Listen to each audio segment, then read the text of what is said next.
Hey, Slick Talkers, thank you so much for tuning into this podcast. And I know that if you love this show, you'll also love my morning show called Good Morning Hospitality with my co hosts Michael Golden and Brandy Canali, as we spend 30 minutes every Monday morning to dive into the industry's top latest news and trending topics. So go check it out on wherever you find your podcasts at Good Morning Hospitality. And you can live stream with us on Monday mornings on LinkedIn, Twitter, Facebook, and of course, YouTube. Now, I hope you enjoy this episode. Hospitality's got to go back to basics. You got a customer that wants something, and you got to figure out what they want and deliver that, not what the hotel schools teach you a 3-star hotel should be. Maybe it shouldn't be 3 stars or 4 stars or anything to begin with. It should be exactly what the customer demographic is looking for.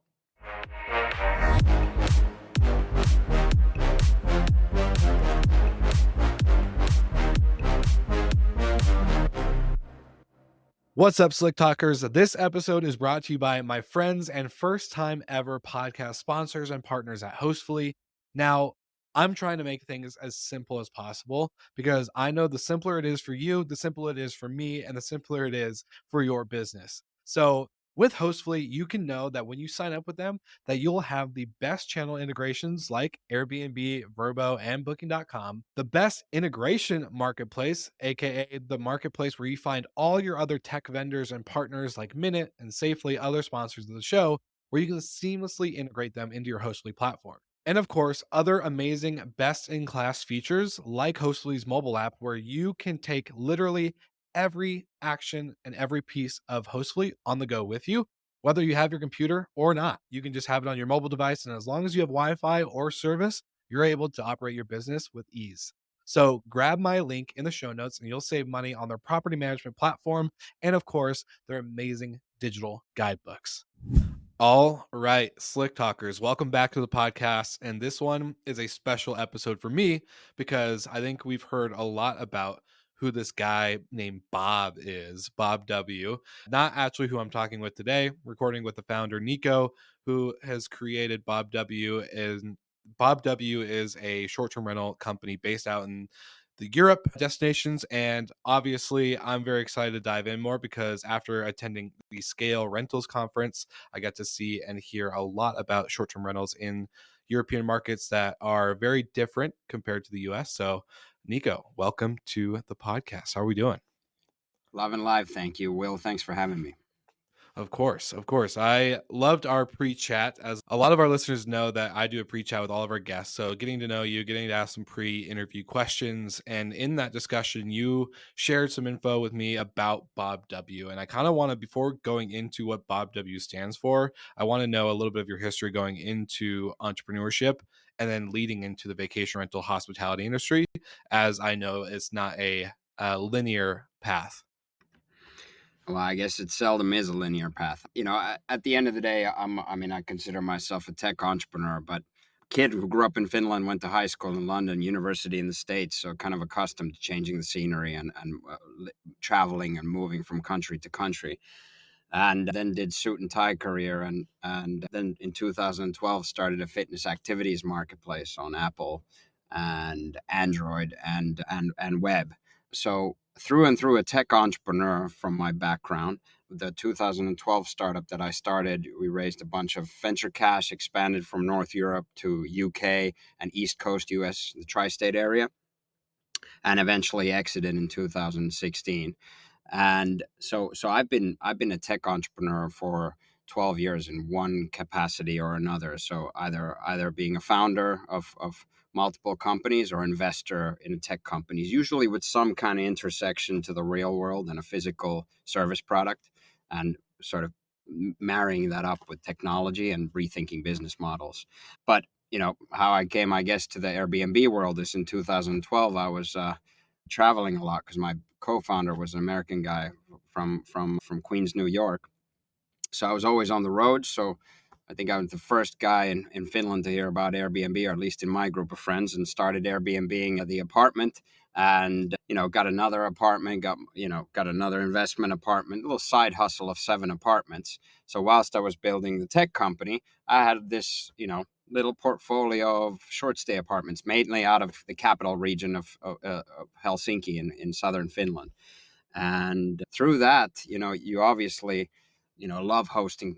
Hospitality people love doing what they do. And same thing for me. And I didn't even know I was a hospitality person, but I just loved hosting people, loved showing them a great time. And of course, you loved making the money as well. And then when I sold that business, the last startup, the tech company away, first time in my life I got a little bit of money in my pocket and freedom. I'm like, shoot, I wanna, I want, I want to go somewhere else. So I decided I'm gonna go at least to 6 months traveling in Asia just to get a change of scenery. Try to find yin yang or zen or whatever I could get my hands on cheap.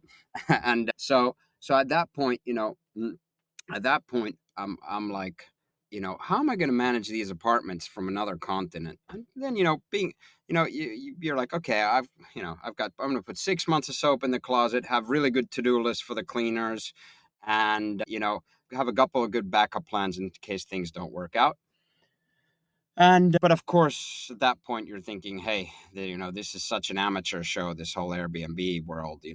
If you were actually in control of the technology, the software, the digital devices, and you actually had the sort of commercial resources to actually create these spaces for building it for the purposes of these use cases that modern travelers are using, the reason why they're choosing Airbnbs over hotel, you could actually create something that wouldn't just, you know, hit the expectations of compared to a hotel, but you could actually exceed them for the generation that ain't looking for a hotel. And I think, that backdrop, plus then traveling in Asia and having this fatigue towards the whole Airbnb type of short stay rental concept, where it's why? Because of the hit or miss, do you trust the host? Do you trust the pictures? Is it in the ghetto? Will the washing machine work this time? How about the key pickup? It's quite the epic battle sometimes figuring out where it is. And then it's just easier to end up in the Hiltons, the Marriotts of the world, even though they're not exciting and they're not, interesting and they're not hitting for my use cases. But they're this, they're the thing I gotta put up with. So at that point, we obviously started, looking at this hospitality world with my old friend who's a, German guy and a co-founder of these days, and realizing the hotel industry is consolidated as hell. You've got big brands and standards, and meanwhile the short stay rental is completely fragmented, mom and pop, and there is no brands and there is no standards. There's not even a name for it: short stay rentals, short term rentals, vacation rentals, whatever. And that's the point where, like, right, we know what we're going to do. We're going to create a hybrid category, something new for the next generation of traveler, and here we are. I love it. And there's so much to unpack. And so I'm going to kind of backtrack a little bit before we go into the endless amount of topics that we can hit. But after selling your last company, I'm always curious, especially now. I think a lot of people don't talk about entrepreneurship and the amount of energy and exhaustion it can sometimes cause. So when you were going off to Asia for the 6 months travel to find yin, yang, zen, whatever you want to call it, what did you actually end up discovering? Did you end up discovering one, you needed the rest of the travel? Did you need to stay busy? What did you end up doing during that time off? I mean, I think Uh, taking a break is the best thing that anybody can ever do, and there's always an opportunity. People say you can't afford it. I was in a Muay Thai boxing camp that was $450 all month with a hut, 2 meals a day, and unlimited workouts. I mean, it ain't about the money. So do it when you can, and Yeah. it's a beautiful slash scary slash important exploration of yourself, and you know your expectations, your values, etc. And for me myself, I had the whole thing worked out pretty decently, but I had built these massive expectations in my head, and I was just kind of let down. Like, why wasn't I the next Elon Musk? And did I even want to be the next Elon Musk? That's another question as well. But at the end of the day, like, it's about you know re-gearing yourself and being able to take an external view of who you are and what you do, and taking that break is super valuable. And certainly figured out that what I love to do, and I love to be an entrepreneur. I love to wake up in the morning and decide what I do with my day, but I certainly also love hospitality, something that's been always close to heart, and took taking a step away to realize that.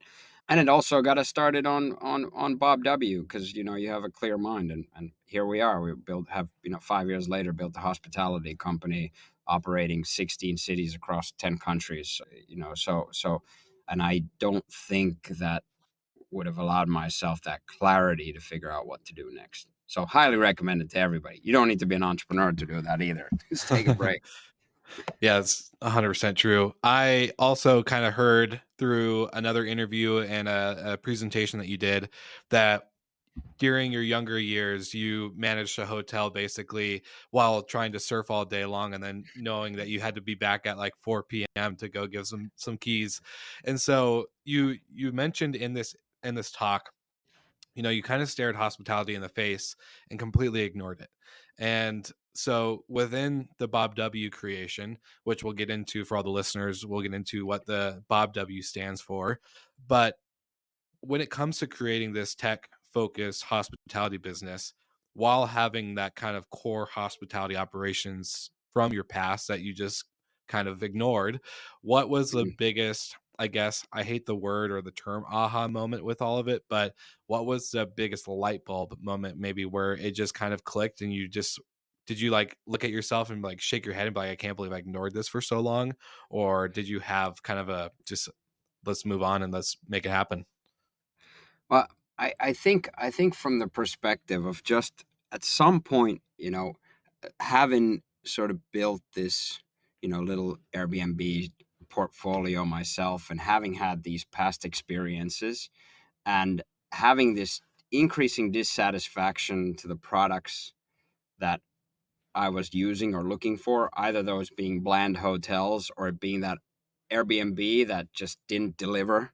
It wasn't what the picture said, or it was just something was screwed up or what have you. These different aspects, like just you know that combined with having friends in the hospitality industry and just realizing everybody's been doing the same thing the same way and taught in the same schools, Cornell or Lausanne, that this is how it needs to be done.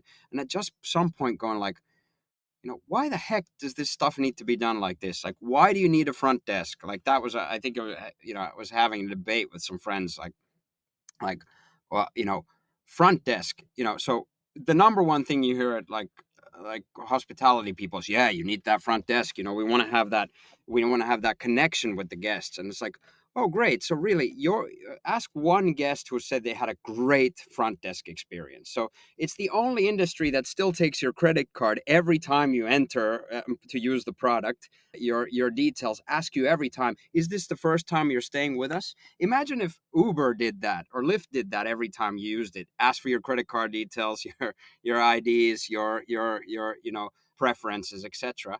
And just at that point realizing, like, if you want to have a physical empathetic experience, there's a lot of better ways doing it than filling out a form and giving credit card details. And that was just like an example of like how like the whole industry is just stuck in its ways. And then the innovations putting a kiosk, which is the same shit, but instead now you got that front desk lady hovering around that kiosk teaching you how to use that thing.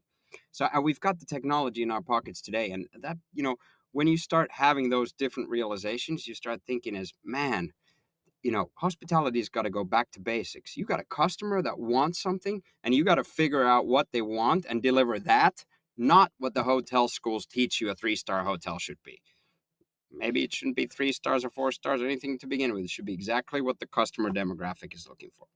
All right. So you're trying to grow your portfolio and your property management business, but sometimes owners don't have the best peace of mind when it comes to giving up the keys to their home to an unknown brand or company. And of course, let's be honest, sometimes we hear the horror stories of guests and the bad guests that stay in vacation rentals and throw parties. Well, Safely has you covered because not only do they screen your guests that are staying, but they also ensure that you are covered from all things such as ill intent, stupidity, aka vacation brain, and other things like pet damage and theft.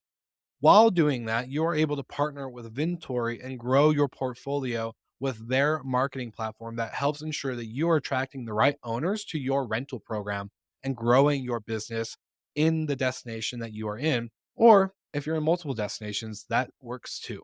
So get the links in the show notes because both companies have special offers. And if you don't use a link, but you end up talking to them, guess what? Just tell them that Will Slicker sent you from Slick Talk, the hospitality podcast, and they'll get you covered.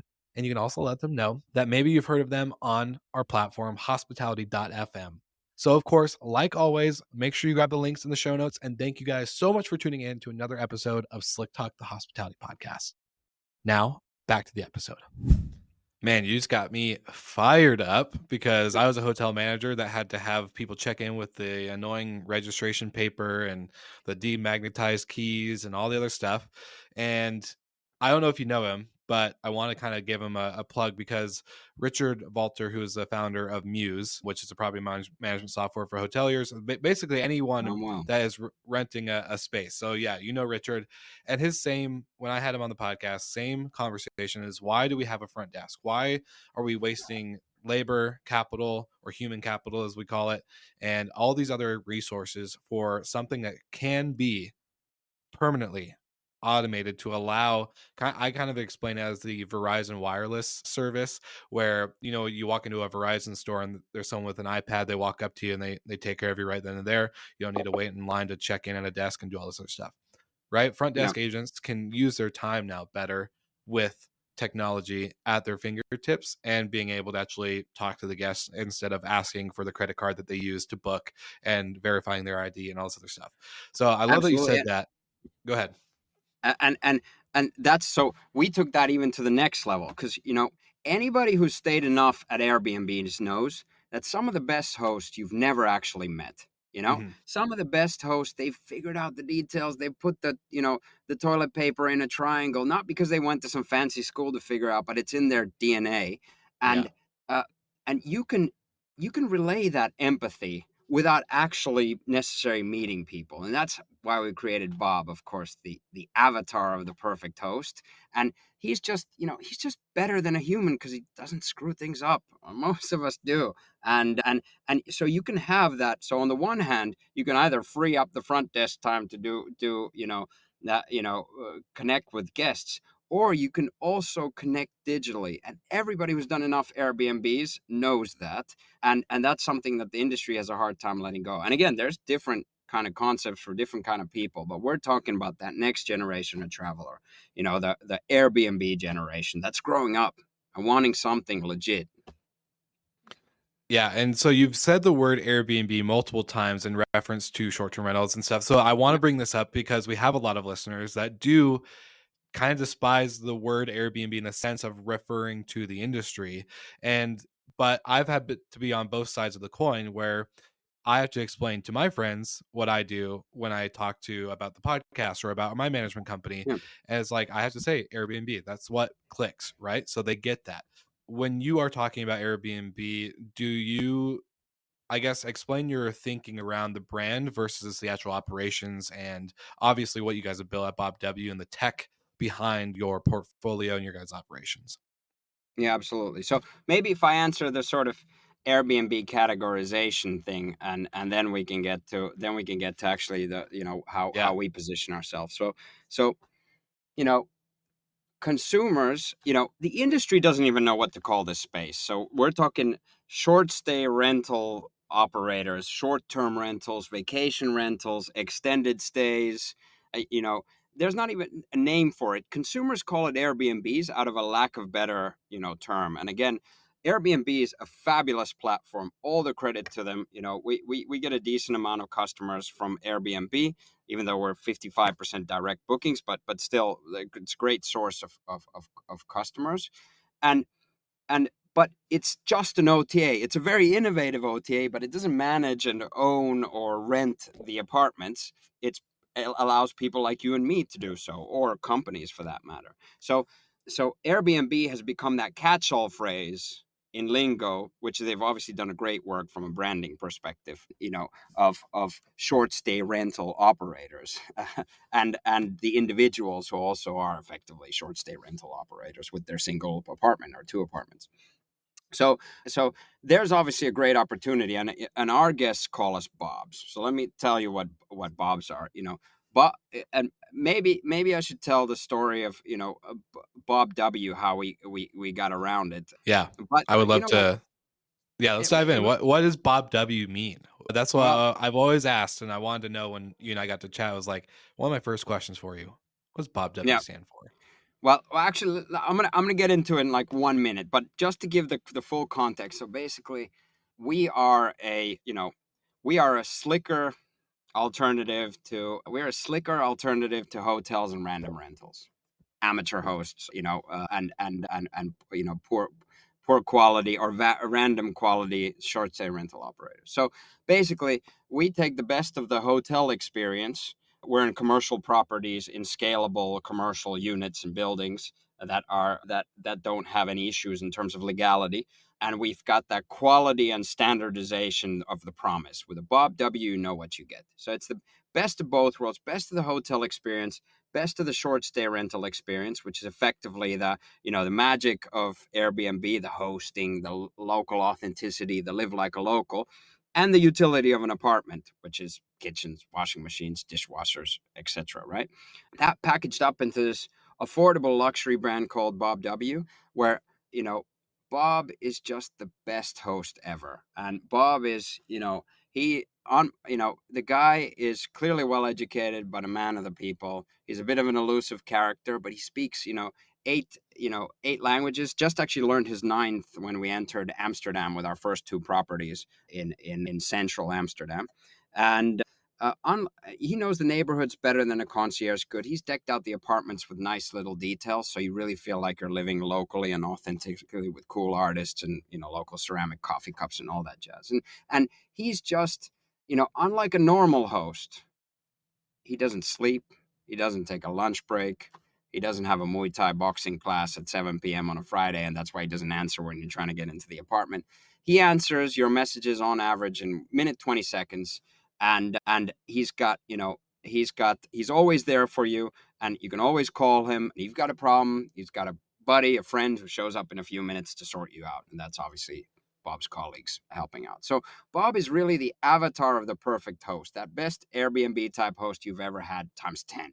And it's built for that next generation of traveler that who is, effectively that next generation of traveler who's effectively next generation of traveler who's factually spending a longer time on the road and mixing business with pleasure.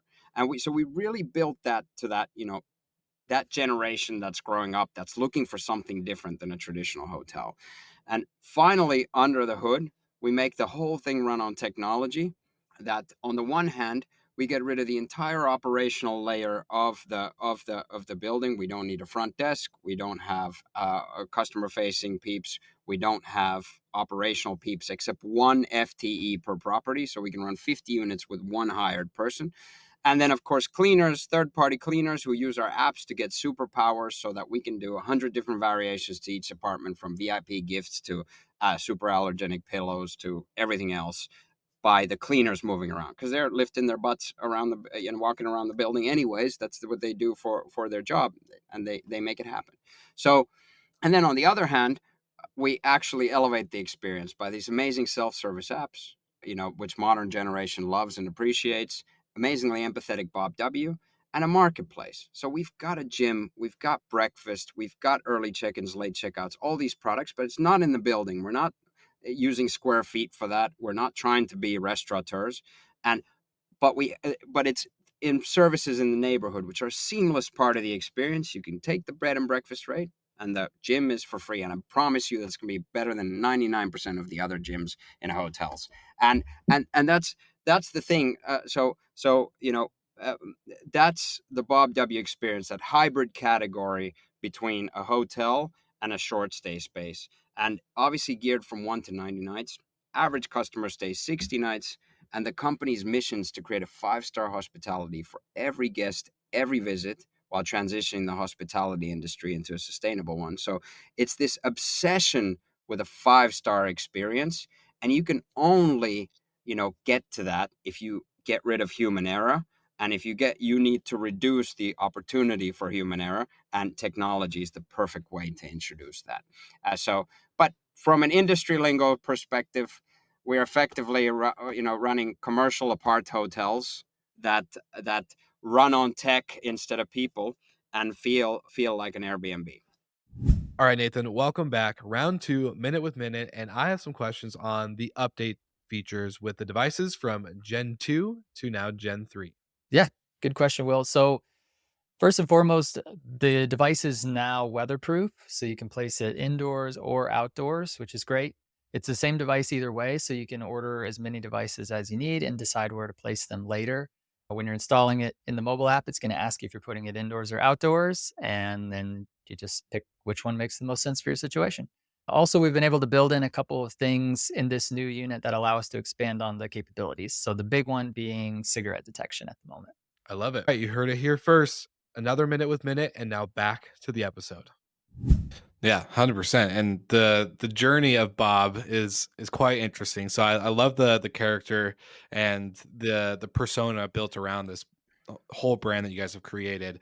Now, I also know, you can't do a podcast without mentioning the word AI recently. You have to say the word AI 1,000 times in order for it to actually count.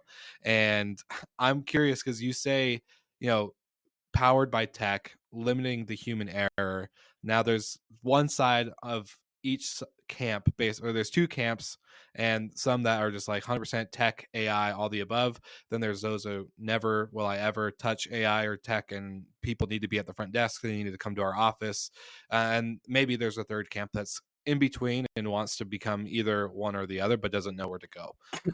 So with what you guys are building at Bob W and being super tech forward, what is your kind of response or rebuttal to those who say like, well, tech is never perfect either, especially in our industry where some of the tech is still constantly changing? Yes, it's ahead, but still constantly being revamped and reupdated. As a tech entrepreneur, you've built a lot of your own tech. You have your own apps, you have all your own things and experience in the tech space. So I'd love to know your perspective with the human balance between tech and human operations. Sure thing. Okay, let's talk results. So we hire one FTE per property. We've got the cost structure of a budget hotel, and we make the ADRs, the nightly rates of a lifestyle hotel. That means that our margin profile is comfortably, double, triple compared to a typical comparable hotel.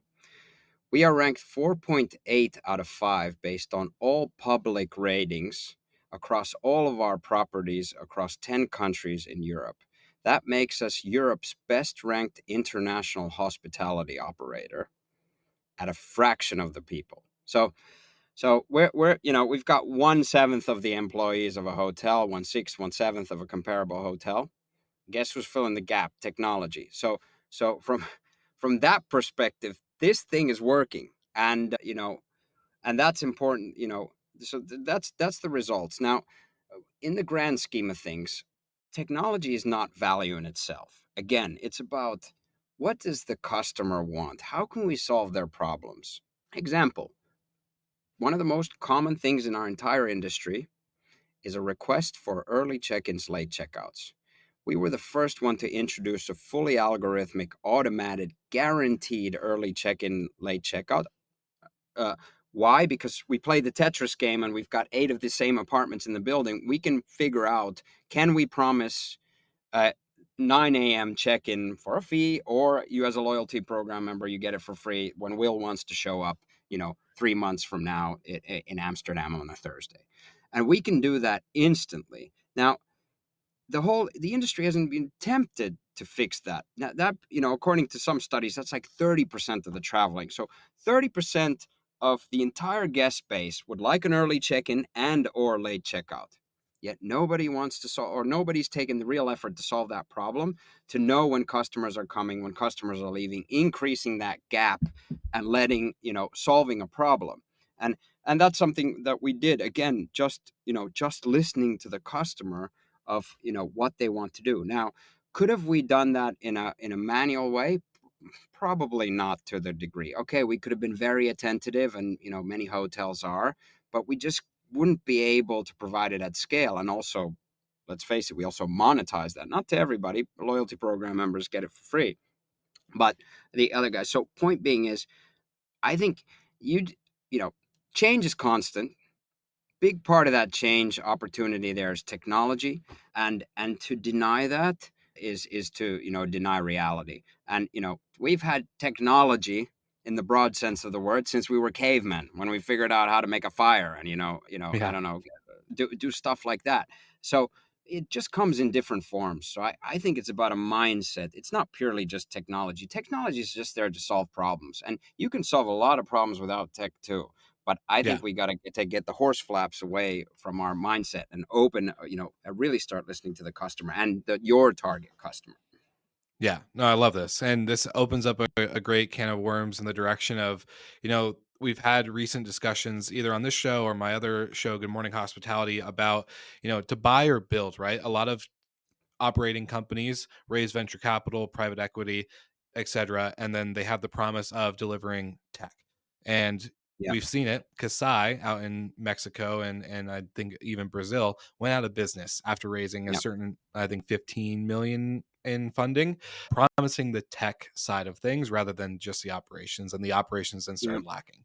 Long story short, how do you guys decide to buy or build tech? And this is a great plug for our sponsor and partner at Minute, because I know Minute is partnered with Bob W, and they're a great source for technology. And obviously, Nils and the team over there are killing it with Minute, and I love the device. So Certainly are. I would love to know, how do you kind of balance that build or buy? So, first of all, I think tech enabled's gotten a bad rap in the industry because things haven't worked out for a couple of companies, which is a shame because, as I said, technology. I mean, it's ultimately about a mindset and bringing something better to the customer.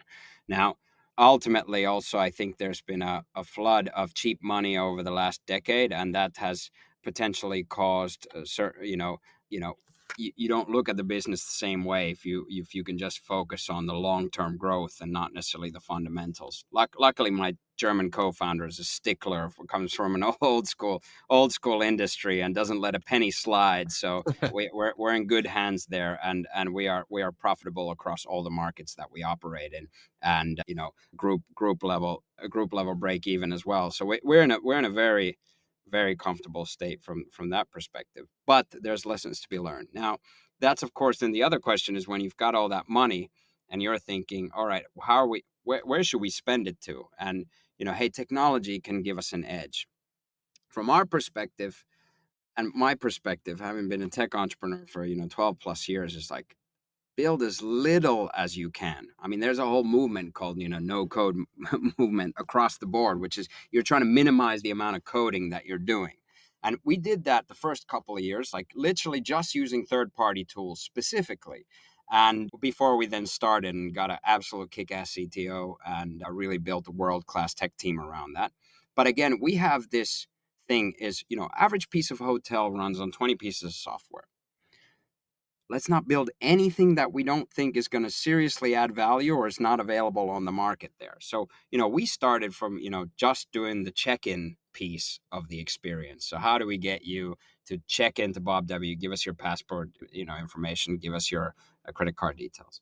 And then we took a more stronger view at, okay, then we started looking at other pieces. And then we started really developing the Bob W backend, which is effectively the glue to our own stuff, our own apps, our own software, and third-party software to make them work together better. Again, no love for creating stuff for the sake of creating stuff, and I think that's been some of the challenges of ambitions of some of the other companies, and I can't speak in detail from them, but the likes of Oyo, who the Indian startup that decided basically doing all the tech themselves. Now that's a big undertaking to take at. There are amazing companies out there who do a fabulous job with it. And that's really our view. At the end of the day, we want to take only if we can seriously improve the experience, top line or bottom line. That's when we touch it. And we've got our own guest apps, we've got our own operational apps, we have our own cleaner apps, but then we use technology like Minute, which effectively lets us go towards a pursuit of our vision of what we call autonomous hospitality. That means that theoretically we can run the whole property with nobody except the cleaners doing the work. Now we're not quite there yet, but it's about having so much trust in the system not getting screwed up. And Minute has all these sensors that you can just plug onto the roof, and the battery lasts for like 2 years.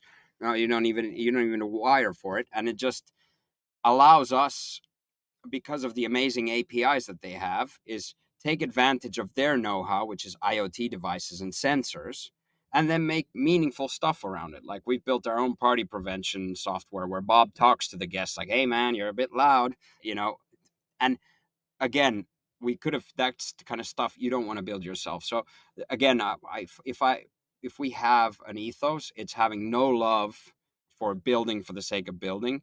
There's amazing software out there, you know, pick your battles, and you can run a good business today without, you know, even running using tech. Now, there's certainly competitive advantages and you have your unique needs, and that's something that we've managed to accomplish.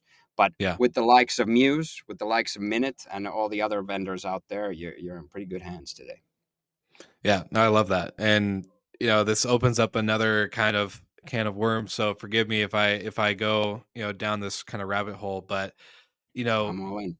talking about venture capital in this space, again, with the sight of a lot of companies that haven't done successfully with post money raises and all this other stuff.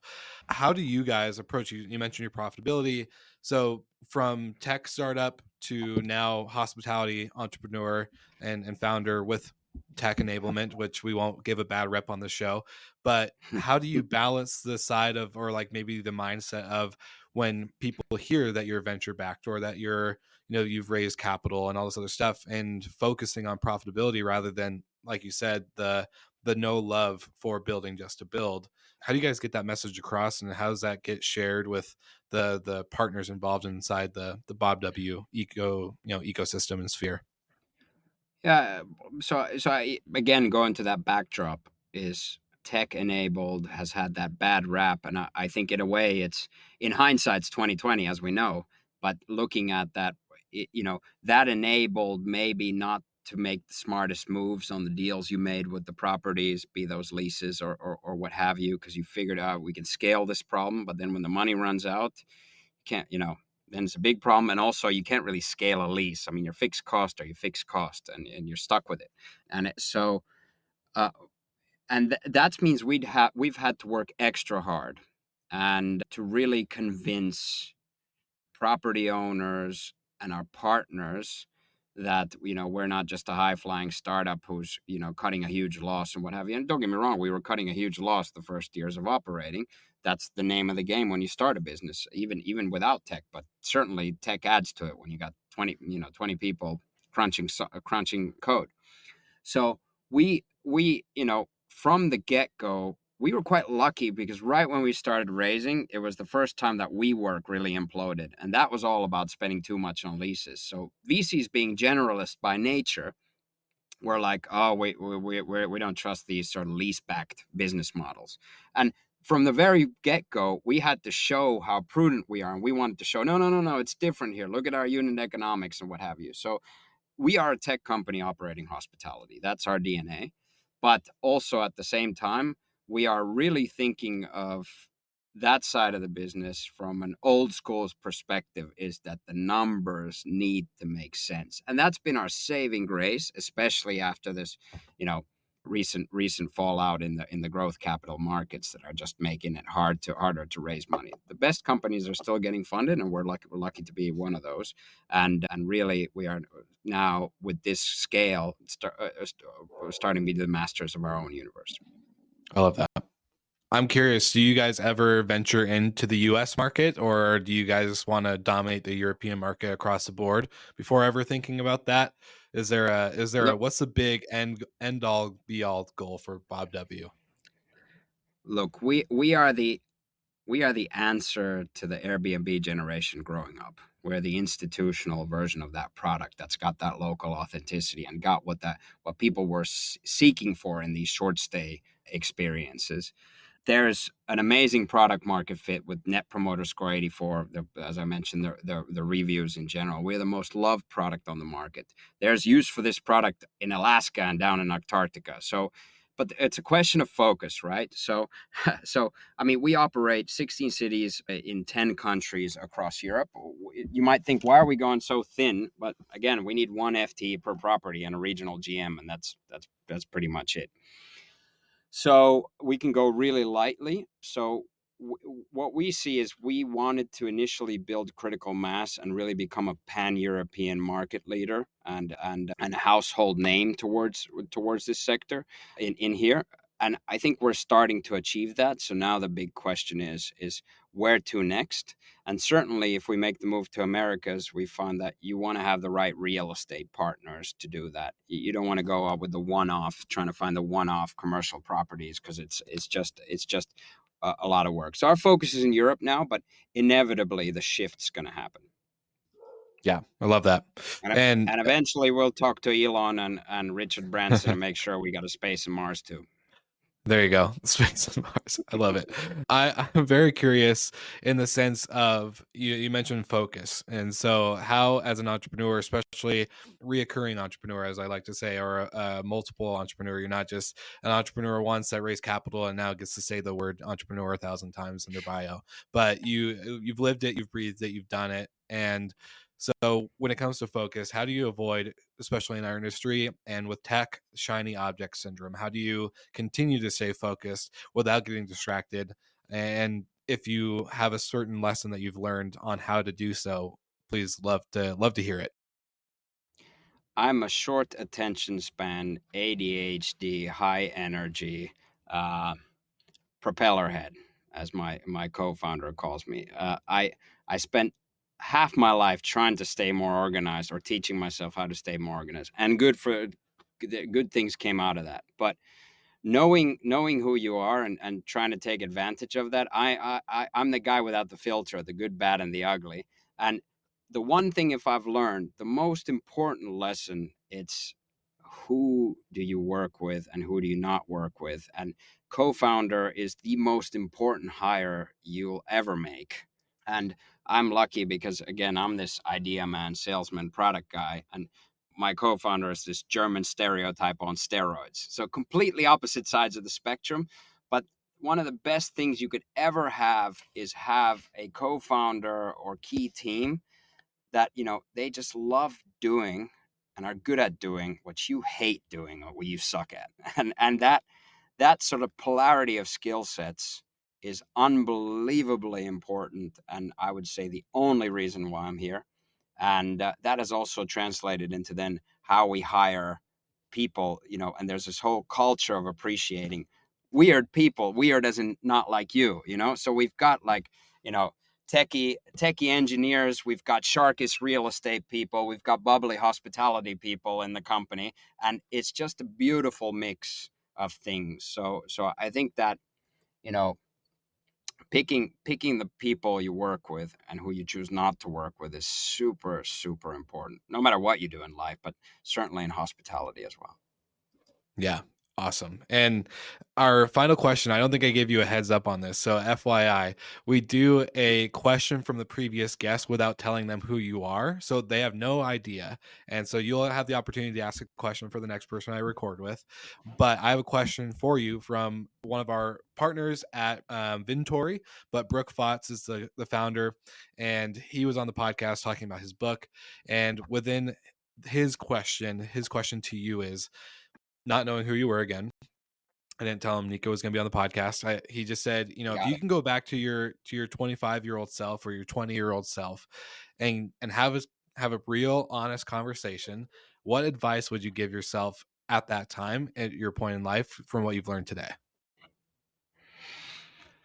That's a loaded question. I think it'd be a long speech to my 25-year-old self or 20-year-old self.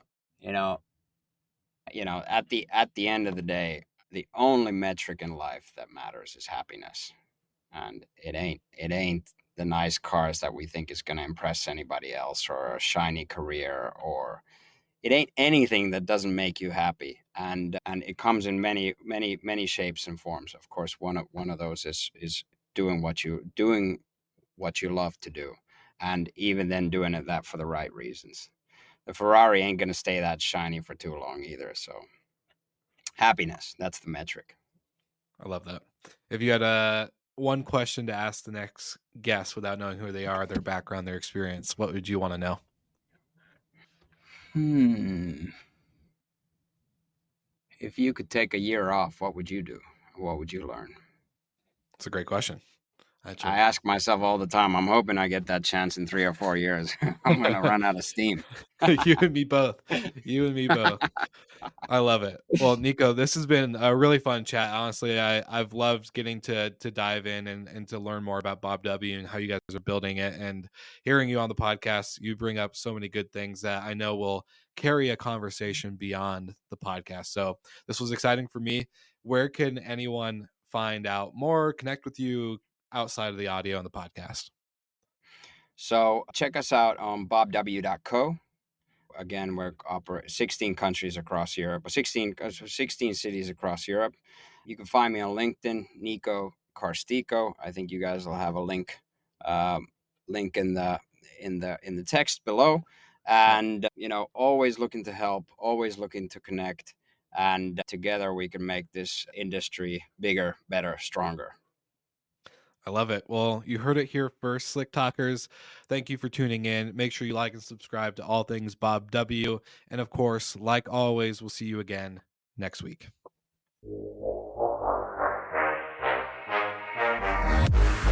Thank you so much for listening, and thank you to our show partners for making Slick Talk, the hospitality podcast, possible. We hope you enjoyed the show, and we would love to connect with you outside of the podcast. So you can follow us on all of our social media channels for daily hospitality content, or find us on slicktalkthepodcast.com. And don't forget to rate, review, and subscribe so you never miss an episode. I'm your host, Will Slickers, and we will see you guys all again next week.